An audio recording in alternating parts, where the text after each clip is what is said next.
May mga kwentong hindi na isinasalaysay sa harap ng apoy, sapagkat ang bawat salitang binibigkas ay tila muling bumubuhay sa mga aninong matagal nang ibinaon sa lupa. Isa na rito ang alamat ng Taguan, isang syudad na hindi makikita sa mapa, ngunit minsang binagtas ng mga albularyo upang wakasan ang isang panahong sinakmal ng dilim.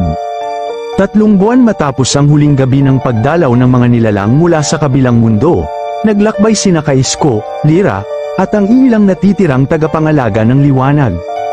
Sa paanan ng bundok, natagpuan nila ang bitak na patungo sa isang mundo ng panaghoy, ng mga lihim, at ng katotohanang hindi para sa lahat.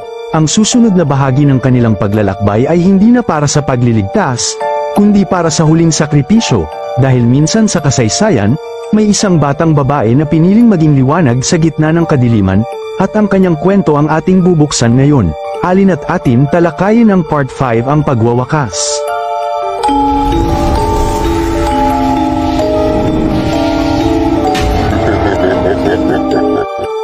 Pamilyang aswang na nakisilong sa bahay ng albularyo. Part 5 ang huling sisidlan. Makalipas ang 3 buwan, natagpuan ni Kaisko, Lyra, at ang mga natitirang albularyo ang pintuan patungong Taguan, isang bitak sa paanan ng bundok na nilalamon ng hamog at katahimikan. Sa kanilang pagpasok, sumalubong sa kanila ang tanawin ng isang syudad na tila inabandona ng panahon. Ang mga bahay ay yari sa bato at itim na kahoy, at ang hangin ay may halong panaghoy. Sa gitna ng Taguan, nakita nila ang dambuhalang rebulto ng ina ng dilim, mata nito'y nakapikit, ngunit ang dibdib ay humihinga. Sa paligid, daan-daang bata, payapa ngunit hindi kumikilos, nakapila at tila natutulog habang nakatayo. Lahat sila'y may pulang mata, at markang buwan sa noo. Tapos na ang laban, bulong ni Kaisko, huli na tayo. Ngunit lumapit si Lyra, at inabot ang kanyang agimat. Sa kanyang paglapit, nagliwanag ang bato ng daluyong sa kanyang dibdib, hindi asul kundi puting liwanag, dalisay at matalim. Kung hindi na sila mailigtas, baka mailigtas pa ang susunod, wika niya. Sa huling panalangin ng mga babaylan, pinagsama ang natitirang lakas, ang liwanag ng agimat ni Lyra, at ang dasal ng pagpapalam, isang huling ritual ang isinagawa, pagpigil ng pagkagising, isang sagradong sakripisyo.